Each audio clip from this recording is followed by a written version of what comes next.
देख रहे हैं आप, मैं हूं आपके साथ पल्लवी राजपूत। कोरोना की स्थिति दिल्ली में काफी बेकाबू। खबरनामा, खबर से असर तक। नमस्कार, एएनबी न्यूज देख रहे हैं आप, मैं हूं आपके साथ पल्लवी राजपूत और हमारे खास कार्यक्रम खबरनामा में आप सभी का स्वागत है। चलिए बढ़ते हैं खबरों की ओर। सोमवार को महाराष्ट्र की सियासत में इस कदर भूचाल मचा रहा कि शरद पवार को मोर्चा संभालना पड़ा, लेकिन अनिल देशमुख पर ऐसा खुलासा हुआ है जिससे पूरी महाराष्ट्र सरकार का हिलना तय है। सचिन वाजे से मुलाकात को लेकर गृह मंत्री देशमुख और शरद पवार के इनकार पर सवाल खड़े हो गए हैं। दरअसल शरद पवार ने कल प्रेस कॉन्फ्रेंस कर दावा किया कि देशमुख 15 फरवरी तक कोरोना के कारण अस्पताल में थे। इसके बाद वे होम आइसोलेशन में चले गए। पवार ने कहा कि देशमुख के खिलाफ भ्रष्टाचार के सिंह के आरोप उस अवधि से संबंधित है जब वह अस्पताल में भर्ती थे और इसलिए उनके इस्तीफे का सवाल ही नहीं पैदा होता। देशमुख के डिफेंस में उतरे शरद पवार के दावे पर एक दस्तावेज ने सवाल खड़े कर दिए हैं। इस कागज के मुताबिक अनिल देशमुख 15 फरवरी को नागपुर से प्राइवेट जेट से मुंबई आए थे। विमान में देशमुख को मिलाकर कुल 8 यात्री थे। इस दस्तावेज के सामने आने से पहले अनिल देशमुख ने बाकायदा हिंदी में अपना बयान जारी करके भी यही दावा किया था कि वो नागपुर में होम आइसोलेशन में थे।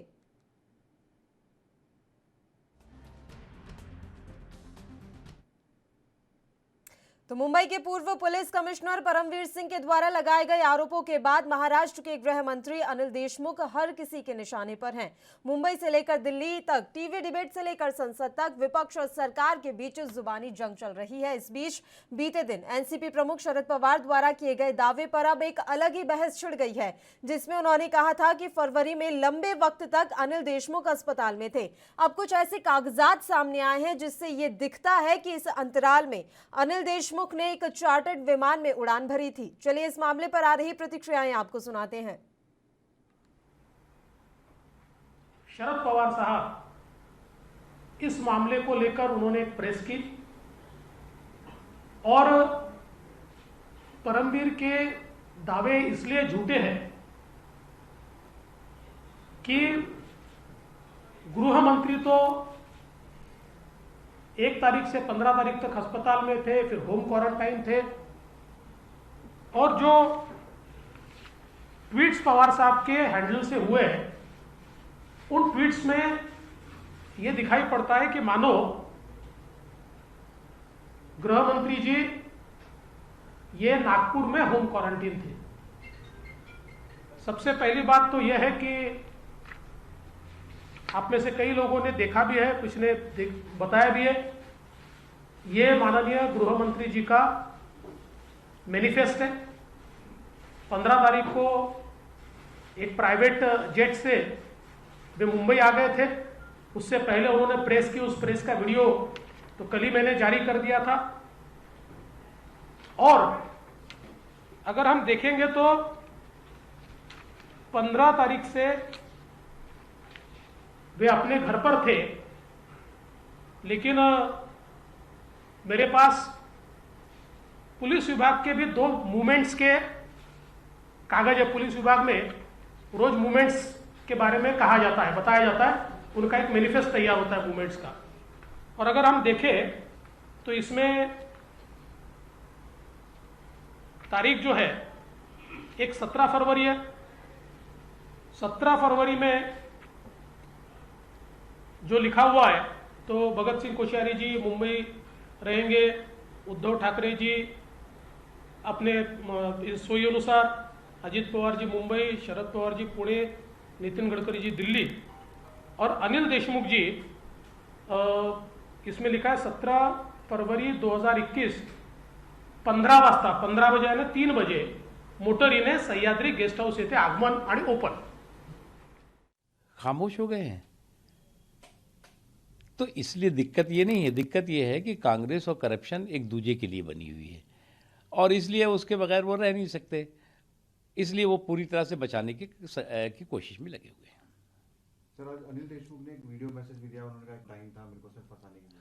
देखो भैया, जो भी चीज़ें हैं दूध का दूध पानी का पानी होना चाहिए, क्योंकि इससे जो है न केवल महाराष्ट्र की छवि खराब हो रही है बल्कि पूरी तरह से सरकार भी पूरी तरह से धूल धूसरित होती जा रही है। परमवीर सिंह अगर सुप्रीम कोर्ट में चले गए हैं तो अच्छी बात है। हमारे राज्यसभा में सुप्रीम कोर्ट के रिटायर्ड चीफ जस्टिस है रंजन गोगोई जी। उनका बयान में बीच में पढ़ रहा था कि सुप्रीम कोर्ट में किसी को न्याय नहीं मिलता, यानी सुप्रीम कोर्ट दबाव में काम करता है। अगर इसी दबाव का इस्तेमाल करके परमवीर सिंह को कोई काम करना है या करके लेना है तो लोग सुप्रीम कोर्ट में जा सकते हैं। लेकिन मैं रंजन गोगोई जो पूर्व मुख्य न्यायाधीश जो हमारे राज्यसभा के सदस्य हैं और हमारे सहयोगी हैं, उनके बात पर अगर यकीन करें तो सुप्रीम कोर्ट में आजकल किस दबाव की न्याय व्यवस्था, जैसे ईडी है, जैसे सीबीआई है और एजेंसी है, वैसे एक सुप्रीम कोर्ट का भी इस्तेमाल किया जाता है। ऐसा मेरा कहना नहीं है, ये कहना है रंजन गोगोई राष्ट्रपति निर्देशित सदस्य जो भारतीय जनता पार्टी ने उनको नॉमिनेट किया है। मैं उनके बात पर विश्वास रखता हूँ। परमवीर सिंह अगर इस यंत्रणा का इस्तेमाल करके महाराष्ट्र सरकार पर दबाव लाना चाहते हैं तो महाराष्ट्र सरकार ने उसके ऊपर अब सोचना होगा क्या करना है। दूसरी बात है कि राज्यसभा और लोकसभा में कल जो हंगामा हुआ है इस मामले में सरकार बर्खास्त थी और परमवीर सिंह का जो कोई एक सो कॉल्ड लेटर बॉम्ब है उस बारे में अगर एक पुलिस अफसर के लेटर के ऊपर आपको किसी का इस्तीफा, यानी चाहे सरकार का हो, चाहे मुख्यमंत्री का हो, चाहे गृह मंत्री का हो, आप इतना विश्वास रखते हो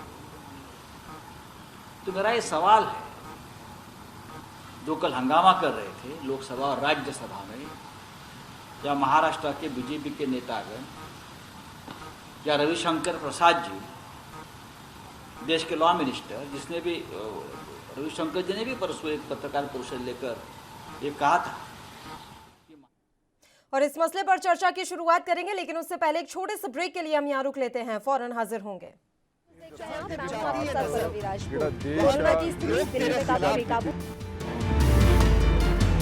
खबरनामा, खबर से असर तक।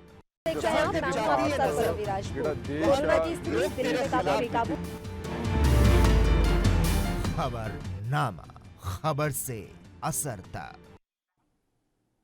ब्रेक के बाद एक बार फिर से आप सभी का स्वागत है। महाराष्ट्र की सियासत में इस समय भूचाल आया हुआ है और रोजाना नए नए खुलासे हो रहे हैं।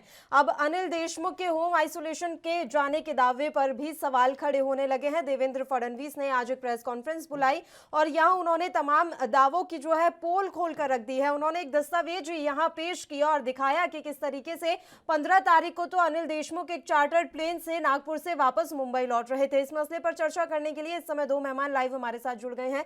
फहमीदा हसन जो कि एनसीपी से हैं, इनके अलावा प्रीति दुबे जी जो कि भारतीय जनता पार्टी से हैं। दोनों ही मेहमानों का स्वागत करती हूं एएनबी न्यूज पर। फहमीदा जी, पहले आपके साथ शुरुआत कर लेते हैं। मैम, लगातार एक के बाद एक कई खुलासे इस मसले में हो रहे हैं। अब शरद पवार का ये दावा कि वो तो होम आइसोलेशन में थे, इस पर सवाल उठने लगे हैं और शरद पवार भी घिरते हुए नजर आ रहे हैं। ऐसी है कि उनको कोरोना हुआ था, ये बात सही है। वो हॉस्पिटल में थे, वो भी बात सही है। पवार साहब और हमारी जो पार्टी है, इसमें हमारी एक परिवार संवाद यात्रा चालू थी जो 17 तारीख तक का होने वाली थी। उसके बीच में इन्होंने कोरोना की वजह से स्किप किया। स्किप करने के बाद वो हॉस्पिटल में थे। हॉस्पिटल के बाद में ये आइसोलेशन में चले गए और उसके बाद में प्राइवेट जेट से आज उन्होंने पत्रकार परिषद लेके कहा है कि मैं बॉम्बे आया करके। लेकिन मेरे को ये बात समझ में नहीं आ रही, 2019 से जब से महाराष्ट्र विकास आघाड़ी की सरकार बनी है, जब से ये कमल प्रोडक्शन का एक पिक्चर चालू ही है। हर 4 से 5 महीना नहीं होता कि एक पिक्चर रिलीज करते हैं। पहले अधिवेशन जब उन्होंने एक पिक्चर रिलीज किया सुशांत सिंह के मुद्दे को बाजू पे रख के, दूसरा अधिवेशन जब चालू हुआ कंगना रनावत का पिक्चर रिलीज कर दिया।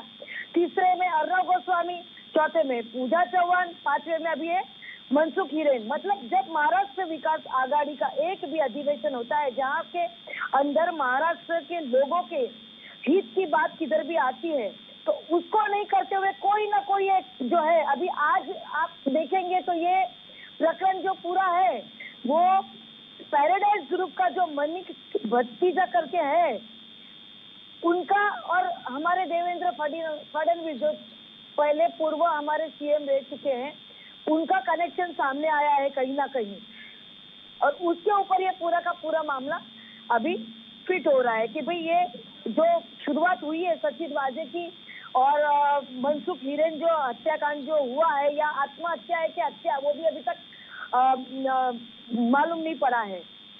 हम ये चाहते हैं कि इस मामले की जो भी है वो निष्पक्ष जांच होनी चाहिए कि इसके अंदर कौन दोषी है। बताइए प्रीति दुबे जी, बात घूम फिर कर वहीं आ रही है कि भारतीय जनता पार्टी साजिश रच रही है और बार बार साजिशें रची जा रही है। महाराष्ट्र की सरकार को अस्थिर करने की कोशिश की जा रही है बीजेपी के द्वारा।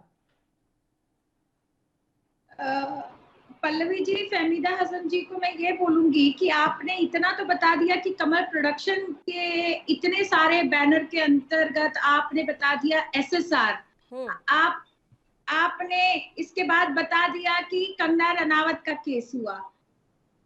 एक बात बताइए कि कंगना घर तोड़ने के लिए आपकी सरकार ने परमवीर को इजाजत दी थी और परमवीर साहब ने उनका घर तोड़ा है, पहली चीज। और आप अगर बैठे हैं और आप इंस्टीट्यूट एक एक करके बात करेंगे। आने के बाद सरकार घर पे बैठी है, आज करते जा रही है, एक से एक कांड करते जा रही है। आप ये बताइए, जब यही कांड करते रहेंगे। फहमीदा हसन जी, प्रीति दुबे जी, एक एक करके बात करेंगे। देखिए दोनों एक साथ बोल रही हैं, दोनों की बात समझ में नहीं आ रही है, तो मैं दोनों से रिक्वेस्ट करूंगी कि एक एक करके बात करेंगे, लेकिन एक छोटे से ब्रेक के लिए फिलहाल बुलेटिन में रुक लेते हैं। मैं फौरन हाजिर होंगी।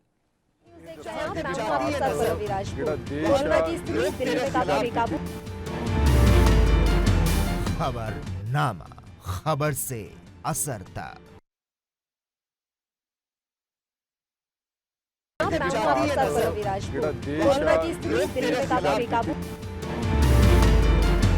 खबरनामा, खबर से असर तक।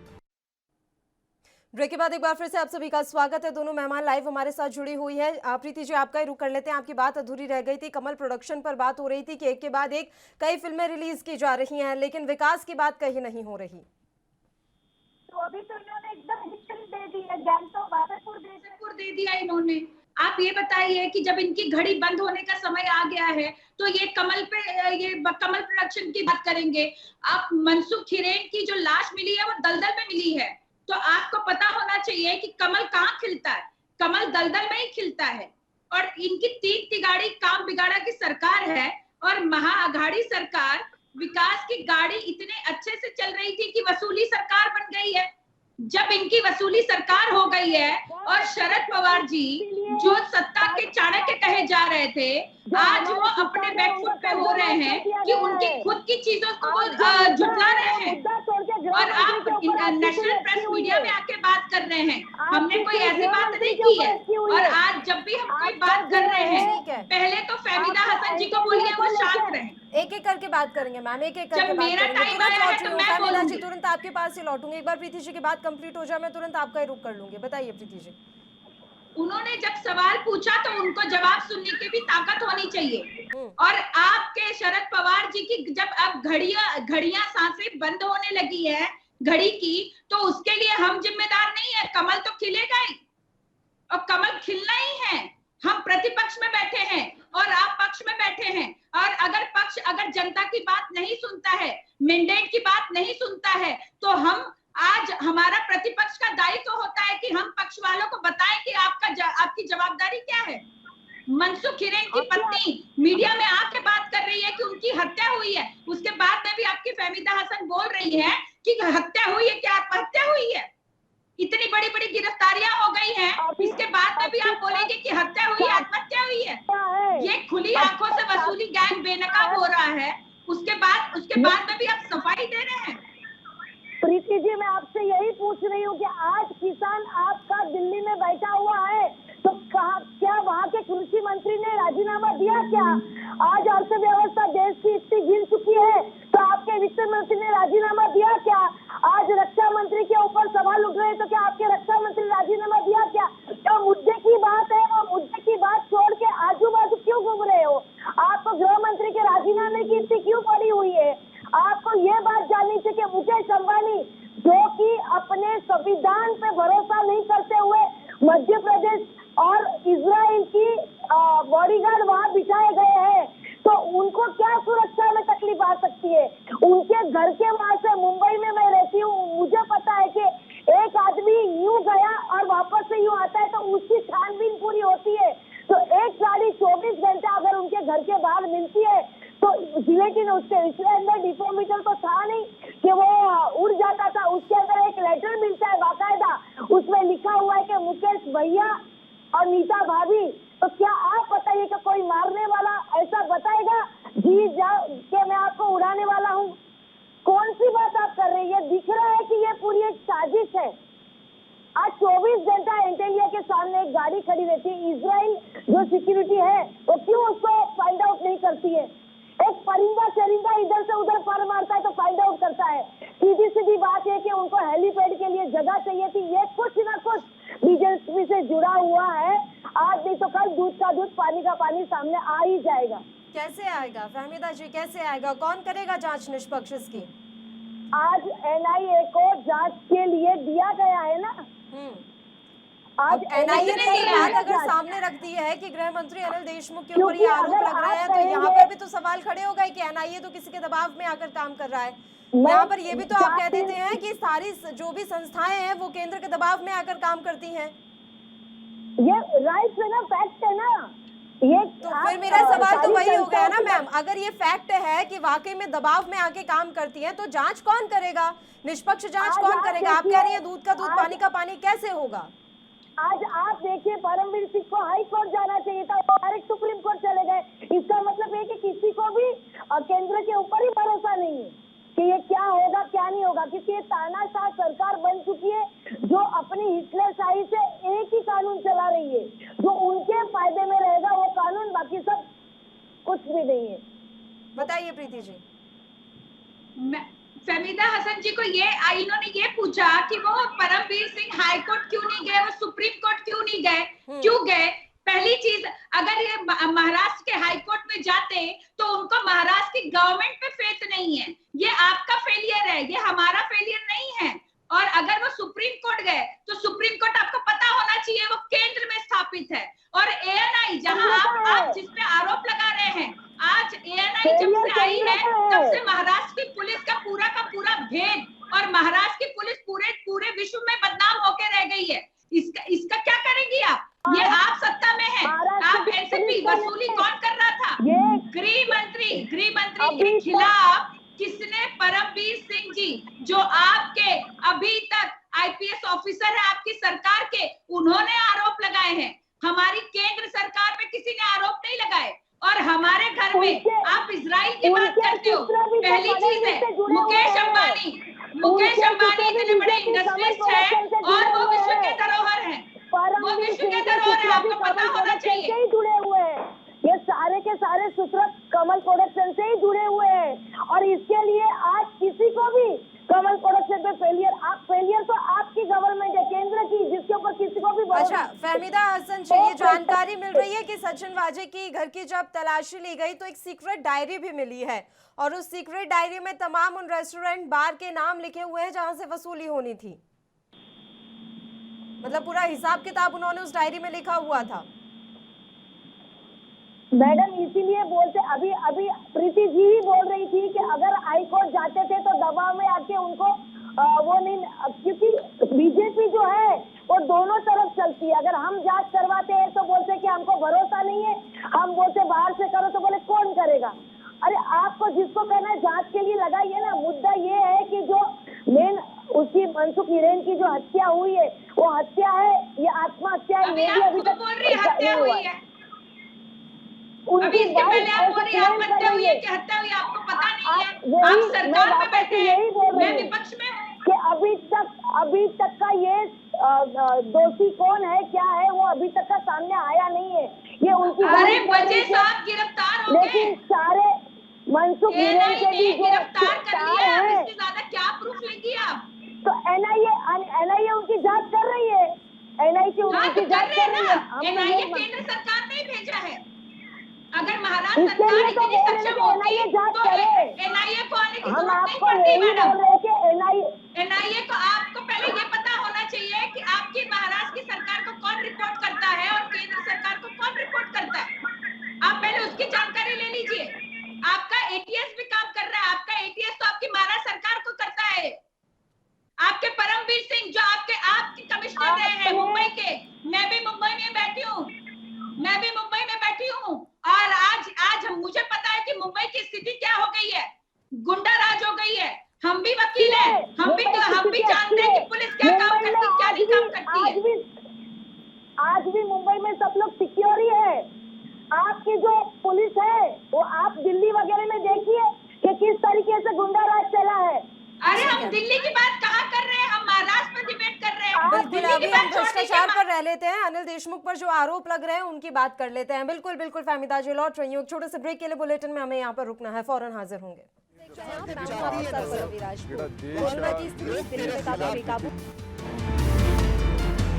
खबरनामा, खबर से असर तक।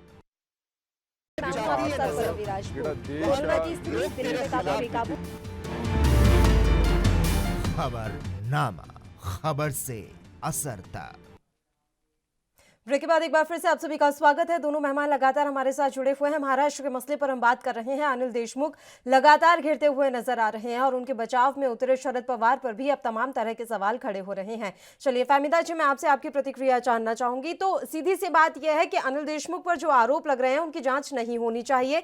जिस हिसाब से लगातार एक के बाद एक दिग्गज नेता उनके बचाव में उतर रहे हैं, उसको देखकर और उनकी बातों को सुनकर तो ऐसा ही लग रहा है। नहीं, पहले दिन से हम लोग बोल रहे हैं कि निष्पक्ष जांच होनी चाहिए। एक डायरी मिलने से या लेटर मिलने से, अभी आप मुझे बताइए कि एंटेलिया ने जैसी जो इनका जहाँ बिल्डिंग है वहाँ पे जो सिक्योरिटी है उसके वहाँ 24 घंटा कोई गाड़ी पार्क करके उसके अंदर पूरी लेटर लिख के, मारने वाला कोई लेटर लिख के जाएगा क्या? और जिसमें डिटोनेटर नहीं था और खाली जिलेटिन रख के चले जाए, तो ये सारी बातें स्क्रिप्टेड ही लग रही है। और डायरी तो किसी के वहाँ कैसे भी मिल जाएगी। आज कोई भी सारे नेताओं के नंबर रख के भी डायरी रख देगा, तो इससे कोई साबित नहीं होता है ना। और पहले से शरद पवार जी ने कहा कि जूलिया रिबेरो जैसे को जांच के लिए बिठाया जाए, और ऐसे भी पर वो तो मना कर चुके हैं ना। वो तो साफ तौर पर मना कर रहे हैं कि मैं इस मसले में नहीं आना चाहता। मैं किसी तरीके से कोई जांच में ना तो सहयोग दे पाऊंगा, ना ही वो कोई एडवाइस देने के लिए तैयार है। तो इसका क्या मतलब समझा जाए? उन्होंने बोला है कि सीएम का राइट रहता है, ये उद्धव ठाकरे जी फैसला लेंगे। उद्धव ठाकरे की चुप्पी क्या समझे हम? ये वो अभी उनसे पूछना पड़ेगा सत्ता वालों से, क्योंकि ये जो है राइट बनता है सीएम का। इसके लिए शरद पवार जी ने बोला कि ये सारा जो फैसला है वो सीएम लेंगे। प्रीति जी, आपका आखिरी कमेंट चाहूंगी इस मसले पर। आप सुन रही होंगी तमाम बातें जो फहमीदा हसन ने कही है। उन्होंने साफ तौर पर कहा है कि लेटर कोई भी लिख सकता है, डायरी किसी के पास भी मिल सकती है। इसका मतलब ये नहीं कि अनिल देशमुख ने किसी तरह की कोई घूसखोरी यहाँ पर की है।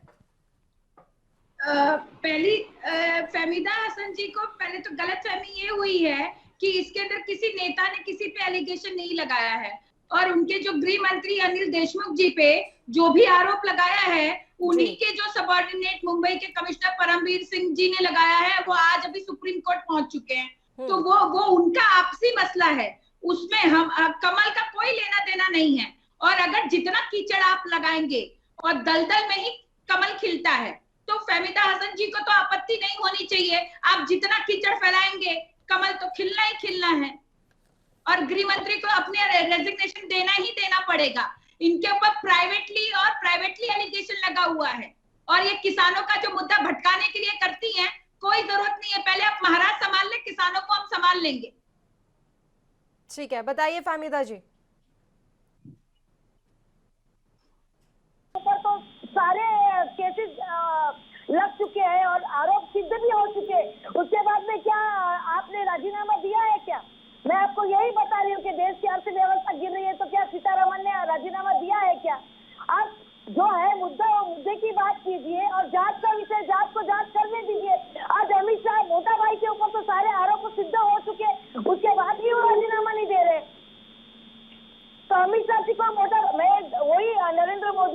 चाहूंगी कि आप मोटा भाई का राजीनामा पहले ले लीजिए,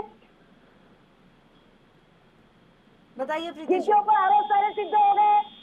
आज पहले गुजरात तो की इनको जो ये पता होना चाहिए कि एक रैकेट खुलना और एक रक्षा अपनी जो विदेश मंत्रालय है या रक्षा मंत्रालय है या हमारा फाइनेंस मंत्रालय है, ये इसकी जो नीतियां हैं उसको और फ्रॉड को कंपेयर कैसे कर सकती हैं? आपको थोड़ा तो ये नॉलेज होना चाहिए कि आप फ्रॉड, ये अनिल देशमुख जी ने फ्रॉड किया, वसूली गैंग खुल रही है। वाजेपुर पिक्चर आपने रिलीज की है, हमने नहीं रिलीज की है, तो आपने वाजेपुर रिलीज नहीं करना चाहिए था। परमवीर सिंह जी ने नहीं बोलना चाहिए था हीरो बन के। वो जो हीरो बन के सुप्रीम कोर्ट गए हैं वो आपने किया है, आपकी सरकार कर रही है और आपकी सरकार खुद आके सारी चीजें दे रही है। तो आपको ये पता होना चाहिए कि केंद्र की नीतियां क्या होती हैं और आपके फ्रॉड क्या होते हैं। का काम करने के लिए पीछे पड़े हुए हैं, सिर्फ और सिर्फ सरकार गिराने का काम कर रहे हैं। इसमें एक भी विकास का काम ना केंद्र में हो रहा है ना स्टेट में किधर होने दे रहे हैं इन लोग। जिधर भी इनकी सरकार नहीं वहाँ ये कमल प्रोडक्शन चालू ही हो जाता है। ठीक है, अब तो खैर अगर डरने वाली कोई बात नहीं है, अगर अनिल देशमुख ने कुछ नहीं किया होगा तो वो किसी भी तरीके से कहीं पर भी दोषी सिद्ध नहीं होंगे, हम तो यही उम्मीद कर रहे हैं फहमीदा हसन जी। बिल्कुल बिल्कुल मैम, अगर कुछ किया नहीं होगा तो फिर इसमें डरने जैसा कुछ है नहीं, ये तो साफ है। अगर नहीं कुछ किया होगा तो चाहे कितनी एजेंसियां जांच कर ले कुछ तो साबित कर नहीं पाएंगे, ये तो साफ बात है। इतना तो आप भी विश्वास रखती होंगी जांच एजेंसियों पर, क्योंकि हम तो इतना विश्वास रखते हैं। फिलहाल मैं आप दोनों मेहमानों का यहाँ शुक्रिया अदा करना चाहूंगी, तमाम चर्चा के लिए आप हमारे साथ जुड़ी। दोनों मेहमान अपना समय आपने हमें दिया। तो आपको बता दें कि महाराष्ट्र में इस समय सियासी भूचाल आया हुआ है। अनिल देशमुख पर जो आरोप लगे हैं उन आरोपों की जांच के लिए एक के बाद एक कई एजेंसियां अब सामने आ रही हैं और सबसे बड़ी बात यह है कि अब शरद पवार घिरते हुए नजर आ रहे हैं, क्योंकि ऐसा माना जा रहा है कि वो दोषी को बचाने की कोशिश कर रहे हैं। खैर, देखने वाली बात यह रहेगी कि सीएम उद्धव ठाकरे आखिर कब अपनी चुप्पी तोड़ते हैं और इस मसले पर उनकी तरफ से क्या कुछ बयान सामने आता है। बढ़ते हैं अगली खबर की ओर। कोरोना वायरस के प्रसार से हालात फिर खतरनाक होते जा रहे हैं। महाराष्ट्र, पंजाब, कर्नाटक समेत कई ऐसे राज्य हैं जहां पर इस समय भारत में संक्रमण को इन राज्यों ने बेकाबू कर दिया है। इन राज्यों में ही अकेले 80% से अधिक नए मामले सामने आए हैं। देश में पिछले 24 घंटे में कोरोना के 40,000 से अधिक नए मामले सामने आने के बाद कुल पॉजिटिव मामलों की संख्या 1.16 करोड़ हो गई है। कोरोना मरीजों की बढ़ती हुई संख्या को देखते हुए कई राज्य सरकारों ने नाइट कर्फ्यू लगा दिया है, जबकि कई ने लॉकडाउन की घोषणा की है। इसके अलावा स्कूलों में होने वाली ऑफलाइन क्लासेस को एहतियातन बंद कर दिया गया है। कोरोना की रफ्तार को रोकने के लिए महाराष्ट्र सरकार ने नागपुर में 31 मार्च को तक लॉकडाउन लगाया गया है। इसके अलावा पुणे, औरंगाबाद और अमरावती समेत कई जगहों पर नाइट कर्फ्यू लगा हुआ है। महाराष्ट्र के अलावा पंजाब, गुजरात में भी पाबंदियां लगाई गई हैं। गुजरात के अहमदाबाद, वडोदरा, सूरत और राजकोट में 31 मार्च तक नाइट कर्फ्यू है, जबकि पंजाब के लुधियाना, पटियाला, होशियारपुर, जालंधर और फतेहगढ़ साहिब सहित कई शहरों में रात 9 बजे से लेकर सुबह 5 बजे तक नाइट कर्फ्यू है। कोरोना के मामले बढ़ते देखते हुए अन्य राज्यों की तरह उत्तर प्रदेश सरकार ने भी स्कूलों को बंद करने का फैसला लिया है। यूपी में कक्षा 1 से 8 तक के सभी निजी और सरकारी स्कूलों को बुधवार से 31 मार्च तक बंद करने का आदेश है। इसके साथ ही जुलूस, कार्यक्रम और सार्वजनिक समारोह के लिए प्रशासन की अनुमति जरूरी कर दी गई है। इससे पहले महाराष्ट्र, गुजरात, मध्य प्रदेश, राजस्थान, छत्तीसगढ़, पंजाब और तमिलनाडु ने कोरोना के कारण स्कूलों को फिर से बंद कर दिया। तो कोरोना के मामले बढ़ते देखते हुए अन्य राज्यों की तरह उत्तर प्रदेश सरकार ने भी स्कूलों को बंद करने का फैसला लिया है। यूपी में कक्षा 1 से 8 तक के सभी निजी और सरकारी स्कूलों को बुधवार से 31 मार्च तक बंद करने का आदेश है। इस पर उत्तर प्रदेश के नेताओं की आप प्रतिक्रिया सुनिए। फिर से दिख रहा है कोरोना का। प्रधानमंत्री जी ने भी इसकी बैठक करी है हर मुख्यमंत्री जी के साथ, और इसके अंदर सरकार भी रोज निगरानी कर रही है। धीमे धीमे कुछ केसेस सामने भी आ रहे हैं, लेकिन कोई इमरजेंसी नहीं डिक्लेयर्ड है, लॉकडाउन का कोई निर्णय नहीं है। लेकिन सभी को सतर्कता रखनी चाहिए, मास्क पहनना चाहिए, सैनिटाइजर इस्तेमाल करना चाहिए और 2 गज की दूरी का भी जो पालन है उसको करना चाहिए। लेकिन इस समय कुछ चीज़ें जो हैं, होली का त्यौहार आ रहा है, उसके अंदर चीज़ों का जो सरकार के दिशा निर्देश हैं उसको जरूर ध्यान में रखें और उसके आधार पर हर चीज़ों को ऑर्गेनाइज भी करें। क्या होली पर किसी तरीके का प्रतिबंध नहीं, देखिए अब बड़े फंक्शन के लिए फिर से परमिशन लेने की आवश्यकता है, इसको जरूर देखा जाए। और जो है कि 5 कुछ संख्या भी रख दी गई है कि इतने लोग ही के साथ निकल सकते हैं। तो ये सब चीज़ों को, चुनाव भी है, पंचायत चुनाव है, उसकी भी है कि 5 जनों के ऊपर आप कैंपेन में नहीं जाएंगे। तो ये सब चीज़ों का ध्यान देना पड़ेगा। मतलब कि निश्चित रूप से ये चिंता की बात अवश्य है, लेकिन जिस तरह से आदरणीय मोदी जी ने सभी माननीय मुख्यमंत्रियों से बात करके और दिशा निर्देश दिए हैं, वैक्सीनेशन बड़े पैमाने पर पूरे देश में चल रहा है और जो उसके लिए सतर्कता बरतनी चाहिए उसके लिए उसका कड़ाई से अनुपालन करने के लिए माननीय प्रधानमंत्री जी ने सभी राज्य के माननीय मुख्यमंत्रियों से इस बात के लिए कहा है। और उत्तर प्रदेश का जहाँ तक सवाल है, माननीय मुख्यमंत्री योगी आदित्यनाथ जी के नेतृत्व में जिस तरह से कोरोना महामारी संक्रमण को कंटेन करने में उत्तर प्रदेश को सफलता मिली थी, पुनः आज भी वो बैठक कर रहे हैं अधिकारियों के साथ और इस संदर्भ में कि कोरोना को पूरी तरह से कंटेन करके इसको समाप्त किया जा सके, उत्तर प्रदेश सरकार बहुत तेज़ी के साथ इस पर काम कर रही है। कोरोना का पुनः उदय होना अब बढ़ना दोनों देश के लिए दुर्भाग्य की बात है। सबसे बड़ी बात है कि टीका भी लगने लगा, उसके बाद भी ये बढ़ने लगा और आज तो एक पढ़ने को मिला कि जिसको टीका लगा डॉक्टर को कोरोना के चपेट में आ गया। सही है गलत है, मैं जो अखबार में पढ़ा तो अभी से इसको तत्काल माननीय मुख्यमंत्री जी को सभी दल के नेताओं से बात विमर्श करके और इस पर ठीक पहल हो कि ये आगे न बढ़े, रुक जाए। देखिए, जिन राज्यों में एक्सपोजर ज़्यादा है निश्चित रूप से वहाँ पर कोरोना के केस ज़्यादा मिलेंगे। डिपेंड करता है कि सरकारों ने किस तरीके की व्यवस्था अपने यहाँ कर रखी है। महाराष्ट्र जहाँ पूरे विश्व का एक्सपोजर होता है, निश्चित रूप से कोरोना के बढ़ने के चांस वहाँ पर ज़्यादा हैं, लेकिन उद्धव ठाकरे की सरकार पिछली बार भी जब कोरोना आया था और इस बार भी इसको लेके पूरी तरीके से सतर्क है।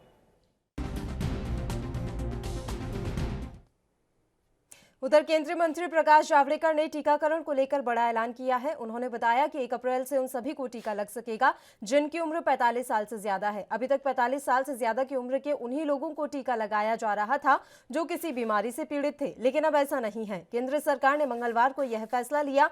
अब तक 45 से 60 साल के बीच सिर्फ गंभीर बीमारी वाले लोगों को ही वैक्सीन दी जा रही थी।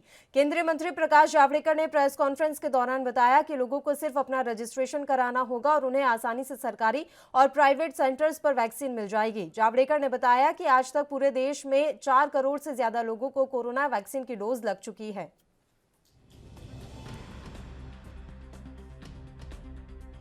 मंत्रिमंडल की बैठक में चर्चा हुई और विशेषज्ञों की सलाह, टास्क फोर्स का सलाह और वैज्ञानिक आधार पर 2 फैसले किए गए। पहला फैसला ये कि 1 अप्रैल के बाद 45 से ऊपर कोई भी हो जिसको बीमारी है या नहीं है, सबको वैक्सीन उपलब्ध होगा। So from 1st of April, anybody who is over 45 age will get vaccination even though he has no comorbidities. उसके लिए उसे अब कोई दाखिला लाने की, सर्टिफिकेट लाने की जरूरत नहीं है। 45 उम्र है उसको मिलेगा, 45 से ऊपर। तो ये एक बड़ा बेस के तरफ हम जा रहे हैं। और दूसरा भी निर्णय लिया वैज्ञानिक आधार पर टास्क फोर्स के सलाह से कि जो वैक्सीन के दरमियान ये पहले बताया था कि पहले डोज के बाद 4 या 6 सप्ताह में ही वैक्सीन लेना चाहिए, दूसरा डोज। लेकिन अब वैज्ञानिकों ने पाया है कि कोविशील्ड का दिल्ली से हमारे संवाददाता राजीव तिवारी हमारे साथ लाइव जुड़ गए हैं इस खबर पर तमाम जानकारी देने के लिए। राजीव, अहम जानकारी मिल रही है, केंद्र की तरफ से बड़ा फैसला लिया गया है और अब 45 साल की उम्र से ज्यादा के लोग भी कोरोना का टीका लगवा सकेंगे।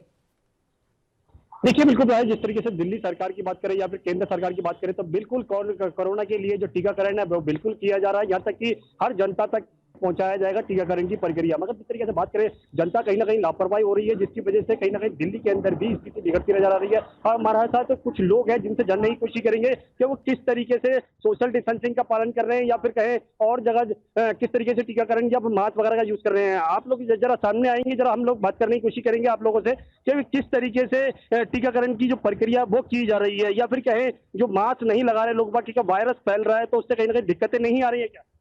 मास्क तो लगाना चाहिए, मास्क लगाने से नुकसान है, मास्क लगाने से फायदा है। तो क्या लगता है कि आपको जो टीकाकरण मिल रहा है वो सही है और सही लोगों को मिल रहा है, या फिर उसके अंदर कुछ और तेजी होनी चाहिए थी, या फिर जो मास्क नहीं लगा रहे हैं उससे कितना फर्क पड़ रहा है? नहीं, मास्क लगाना चाहिए, साथ साथ टीका भी जरूरी है, टीका भी लगाना चाहिए। इसलिए टीका से नुकसान नहीं है, टीका से फायदा है, बचाव होगा इससे, कोरोना से कोविड का बचाव होगा। तो देखा आपने किस तरीके से लगातार जनता जो है वो कहीं ना कहीं टीकाकरण के लिए बिल्कुल तैयार है। और यहाँ तक कि सरकार की बात करें तो सरकार भी कहीं ना कहीं टीकाकरण जो प्रक्रिया है वो अपनाती नजर आ रही है। मगर जिस तरीके से बात करें सरकार, दिल्ली सरकार की या फिर केंद्र सरकार की, तो केंद्र सरकार भी कोशिश कर रही है कि जनता को जागरूक करे ताकि दिल्ली के अंदर कोरोना की स्थिति बढ़ ना सके और उसको कंट्रोल किया जा सके। जी बिल्कुल राजीव, हम देख पा रहे हैं कि लोग अब धीरे धीरे जागरूक हो रहे हैं क्योंकि स्थितियां अब खराब होती जा रही हैं, तो ऐसे में ये जरूरी है कि जनता जरूर जागरूक हो जाए। फिलहाल आपका बहुत बहुत शुक्रिया राजीव, तमाम जानकारी देने के लिए आप हमारे साथ जुड़े। और इसी के साथ खबरनामा में फिलहाल के लिए इतना ही। मुझे दीजिए इजाजत। देश प्रदेश की तमाम ताजा और अहम खबरों के लिए आप बने रहिए हमारे साथ। नमस्कार।